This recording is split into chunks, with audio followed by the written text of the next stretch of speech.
Voyons maintenant quelques exemples d'objets dans Arclantis. Donc on va retrouver des objets très classiques comme les véhicules qui sont juste des géométries 3D importées dans Arclantis, retravaillées donc ensuite qui ont été exportées en tant qu'objets. Donc vous allez avoir des deux roues, hein, des camions, des voitures, tout un tas de véhicules différents.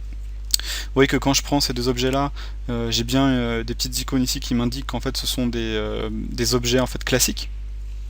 On va retrouver aussi les personnages animés. Les personnages animés, vous pouvez voir dans l'interface ici qu'ils sont signalés par cette petite icône là. Donc vous allez retrouver dans le catalogue cette petite icône, ça vous indique que c'est un personnage animé. Donc vous voyez que là il est en mode debout et je vais pouvoir donc faire évoluer sa position, son animation en fait qui est intégrée au personnage. Ensuite on va avoir les billboards. Donc les billboards qui sont tout simplement en fait des photos détourées qui restent toujours face caméra. Donc ici je vais avoir un billboard type végétation, hein, ça c'est du classique, et vous voyez que quand je vais tourner la caméra, c'est la particularité des billboards, c'est une seule face avec une photo détourée, je reste toujours face caméra. Donc c'est bien pour les rendus fixes surtout. Vous voyez que pour l'animation ça peut poser problème parce que des fois on va avoir voilà, le billboard qui va passer au travers de la géométrie quand on va tourner la caméra.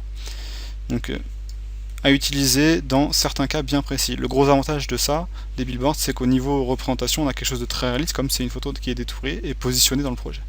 Et enfin, vous allez avoir donc la géométrie 3D type végétation, où là, on va avoir des petites particularités, comme un curseur de hauteur automatiquement pour les végétaux.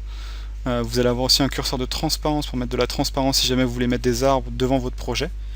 Vous allez avoir un curseur ici, date de l'héliodon, ou éventuellement cliquer sur utiliser l'héliodon. Si vous choisissez le curseur, vous allez pouvoir paramétrer très facilement la saison.